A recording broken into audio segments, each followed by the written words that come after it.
Every single July, without fail, I start getting the same messages, the same comments, the same panicked questions from homeowners all across the country. And they all sound something like this.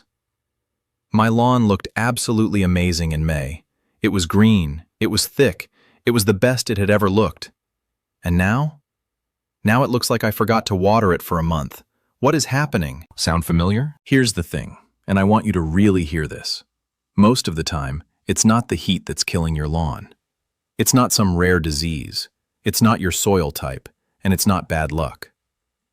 The real reason your lawn is struggling right now, turning brown, thinning out, developing those ugly dry patches that spread no matter what you do, is you. Now, I don't mean that harshly. I mean it honestly. Because the good news is, if you caused it, you can fix it. And in the next 15 minutes, I'm going to walk you through every single common summer lawn mistake. What's actually happening underground when you make them, and exactly what to do instead to bring your lawn back to life and keep it green all the way through August. We're going to cover watering, fertilizing, and the single most destructive thing the average homeowner does to their lawn every single week without even realizing it. Stick around because that last one is the one that surprises people most. Let's get into it. All right, first mistake, watering. Specifically, watering the wrong way. Now, I know what you're thinking. I water my lawn all the time. That can't be the problem. But here's what I need you to understand. Watering too much, or more accurately, watering too often, is just as damaging as not watering at all. Maybe more so, because at least with underwatering, the solution is obvious. Let me paint you a picture. It's a hot Tuesday afternoon. You walk outside and you notice a brown patch forming near the edge of your lawn. Your instinct kicks in. It must be thirsty. So you crank on the sprinklers, maybe for 20 or 30 minutes. Wednesday, you do it again. Thursday, you do it again. By Sunday, you're watering every single day, sometimes twice a day, thinking you're nursing your lawn back to health. But the patch keeps spreading. Here's why. When you water every day for short periods, you're only moistening the very top layer of the soil, maybe the top inch or two. The grass roots don't need to go anywhere to find water. It's always right there at the surface. So they stay shallow, weak, and completely dependent on you showing up with the hose every 24 hours. Then July hits hard. The sun beats down for 8, 9, 10 hours a day. That top inch of soil dries out in hours, and your lawn's shallow, surface-level root system has absolutely nowhere to go. The roots are exposed to extreme heat. They essentially cook, and no amount of daily sprinkling is going to save them fast enough. There's a second problem with frequent watering that a lot of people don't talk about: fungus and lawn disease. When you water in the evening, which a lot of people do because it feels more convenient, the grass blades stay wet all night long.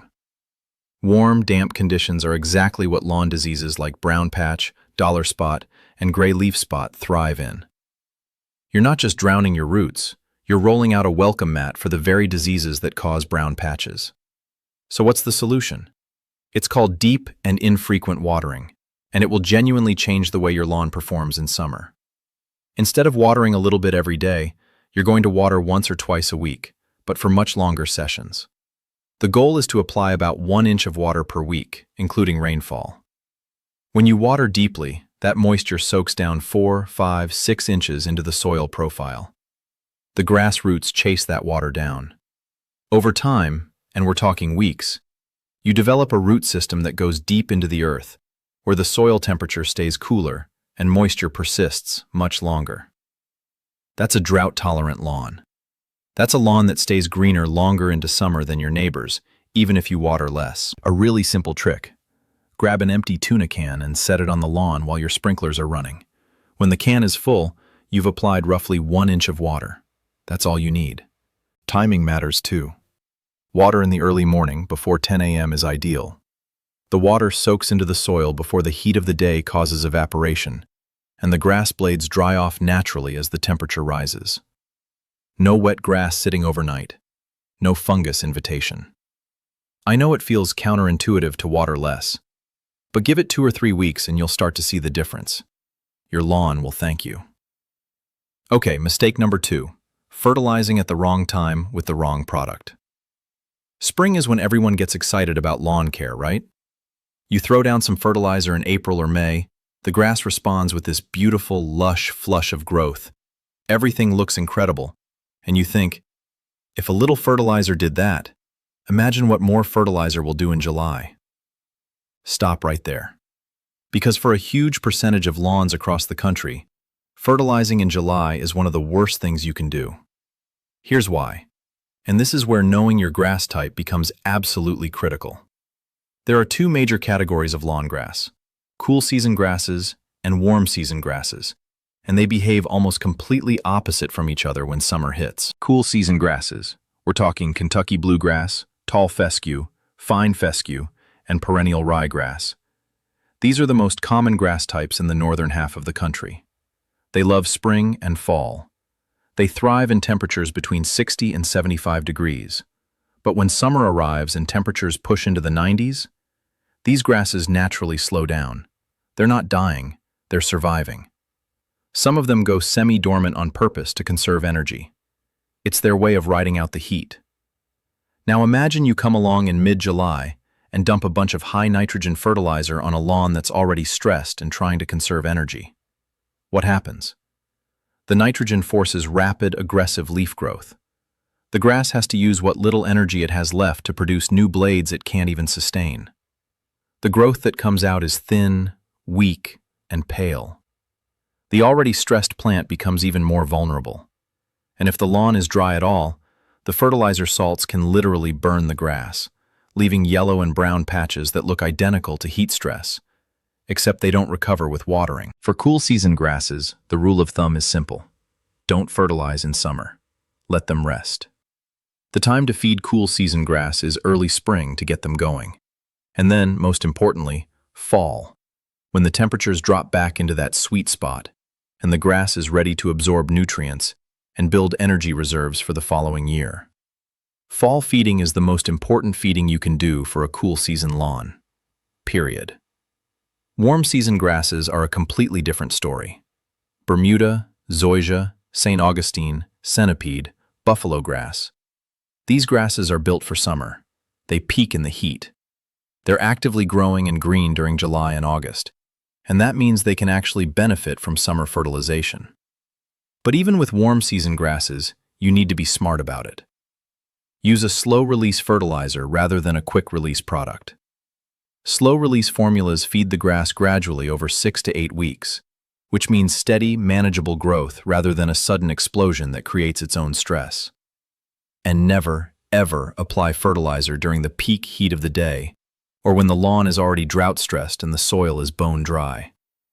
Always water before and after fertilizing. When in doubt about your grass type, you can usually find out by contacting your local cooperative extension office. They're a free resource that's massively underused by homeowners, or by simply taking a photo and doing a quick search online. All right, we've talked about watering, we've talked about fertilizing. Both of those mistakes matter. Both of them can push a lawn from healthy to struggling. But now I want to talk about the one mistake that I believe is responsible for more dead, brown, sad-looking lawns in July than anything else. More than the heat, more than drought, more than any disease. This is the mistake almost every homeowner is making, usually once a week, in their own driveway, with their own lawnmower.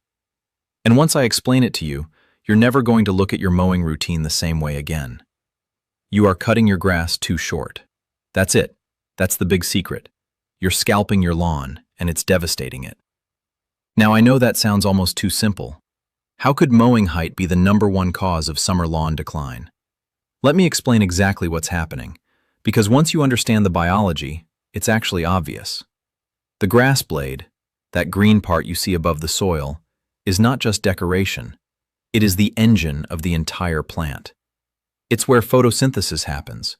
It's where the plant captures sunlight and converts it into the sugars and energy it needs to survive, grow roots, fight off disease, and recover from stress. When you fire up the mower and drop that deck down low, and I'm talking about cutting the lawn down to an inch and a half, maybe 2 inches because you like that clean, tight golf course look, you are removing most of that plant's ability to produce energy. You are essentially taking away the engine. The grass doesn't give up. It fights back. It immediately redirects whatever energy reserves it has into regrowing those blades as fast as possible, because at a survival level, the grass knows it needs those blades to keep living. But here's the problem. In the middle of summer, every bit of energy the plant spends regrowing leaves is energy it's not spending on roots. And the root system is the most important thing a lawn can have in a hot, dry summer. But wait, it gets worse. Think about what happens to the soil when you cut the grass short. You've just removed the shade. Longer grass blades create a canopy, a microclimate, right at soil level. That canopy keeps the soil significantly cooler than air temperature. It slows down water evaporation, and it blocks sunlight from reaching weed seeds sitting in the soil waiting for their chance to germinate. When you scalp the lawn, all of that is gone. The soil surface is completely exposed to direct sunlight. Soil temperatures can skyrocket. We're talking temperatures that would be lethal to roots. Moisture evaporates within hours instead of days. And suddenly, every weed seed in your soil has a perfect sunny spot to germinate. You've taken a lawn that was already stressed by summer heat and turned it into an open, hostile environment that the grass itself can barely survive in. The brown patches that follow? They're not heat damage. They're the result of what you did with the mower last Saturday. So what's the fix? Raise your mower deck, right now, today. For cool season grasses, fescue, Kentucky bluegrass, ryegrass, the ideal summer mowing height is between 3 and 4 inches. I know that sounds tall.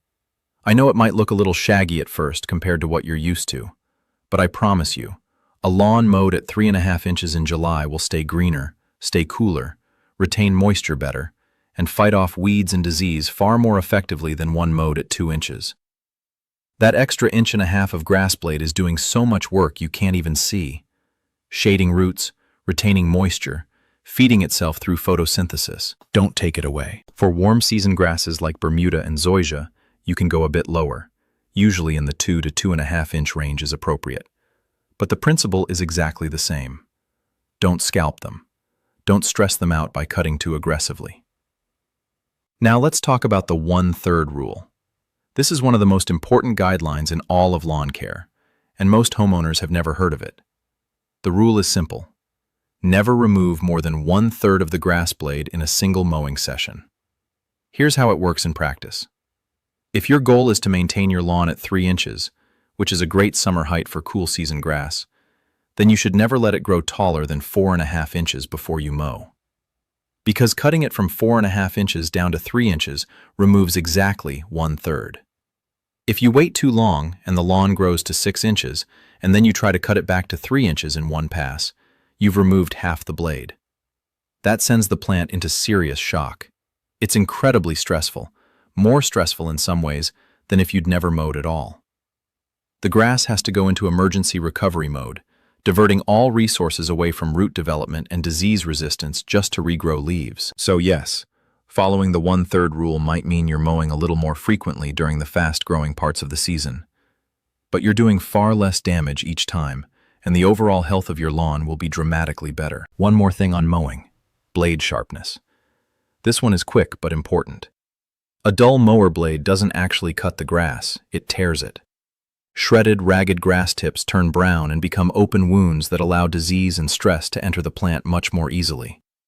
Sharp blades create a clean cut that heals quickly. The grass stays green, the cut tips are minimal, and the plant moves on without significant damage. Most homeowners sharpen their mower blades once a year, at the start of the season, and then run on dull blades all summer. You should be sharpening every 20 to 25 hours of mowing time, or roughly every 4 to 6 weeks during peak season. It makes a visible difference in how your lawn looks within days of mowing. All right, let's bring this all together because I want you to walk away from this video with a clear action plan. Number 1, rethink your watering. Stop watering a little bit every day. Switch to deep, infrequent watering, once or twice a week, applying about 1 inch of water per session. Water in the early morning. Give your roots a reason to grow deep, and they'll carry you through the hottest days of the year. Number 2, be smart about fertilizing. If you have cool season grass, put down the fertilizer bag and step away. Let your lawn rest through the summer heat. Save your major feeding for fall, That's when it will do the most good. If you have warm season grass, you can fertilize, but use a slow-release product and never apply it to dry, stressed grass. Number 3, and this is the big one, raise your mower deck. Stop cutting your lawn short in the summer. For most cool season lawns, 3 to 4 inches is your target height. Follow the 1/3 rule. Never remove more than 1/3 of the blade in one mowing. Keep your mower blades sharp. Do these things consistently, and you will be genuinely amazed at how different your lawn looks by the end of the summer.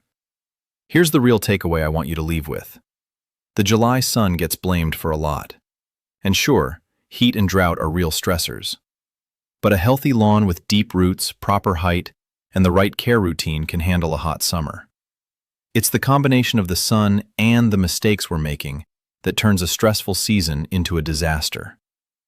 The difference between the brown, struggling lawn and the lush, green lawn on your street usually isn't genetics or expensive products or some secret treatment. It's a few simple habits done consistently and correctly. Stop blaming the weather. Start looking at your lawn care routine. Make these changes, even starting today, and I think you're going to be surprised at how quickly your lawn responds. Thanks so much for watching. If this helped you, please share it with someone you know who's been fighting their lawn all summer. They need to see this. And if you want to go even deeper, check out my video on repairing bare spots and brown patches, linked right up here. It's the perfect next step once you've fixed your habits. We'll see you in the next one.